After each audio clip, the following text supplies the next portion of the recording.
আসসালামু আলাইকুম এভরিওয়ান। অনেকের প্রশ্ন যে আমরা কেন ইঞ্জিনের কাজ কেন রাত্রেবেলা করি।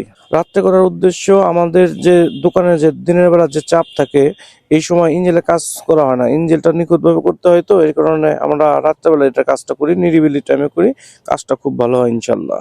এটা পালসার এএস গাড়ি, এটার ভিডিওটা আগের বার দেখছিলেন যে শব্দটা আমরা এটার ইঞ্জিন বানতেছি। এটা রাত্রে ইঞ্জিনটা বানলে বাদে ভুলের সংখ্যা খুবই কম হয় এবং এই কাজগুলো খুব সুন্দর হয়। আর রাত্রে কাজ করলে কাজের মানও ভালো হয় এবং কাজ দ্রুত করা যায়। তারপরে ইঞ্জিনে কাজ করতে গেলে শুধু আমাদের দ্বারাই হয় না, এদের লেদেরও কাজ থাকে। লেদের থেকে পিস্টন, হেড, ক্যারানশিপ এগুলোর কাজ করে দিতে হয়, সেই সময় ওই জায়গায় একটু সময় বেশি লেগে যায়। হ্যাঁ, সবকিছু মিলিয়ে আমাদের রাত্রে কাজটাই বেটার।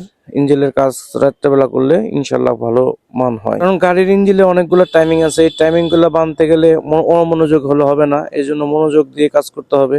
এর জন্য যে ইঞ্জিনটা বান্ধব না কেন নিরিবিলি করাটাই অতি উত্তম। যেমন এটা আমাদের টাইমিং বান্ধা শেষ, টাইমিং এর মাপ আমরা নিতেছি ইনশাল্লাহ, টাইমিং ওকে।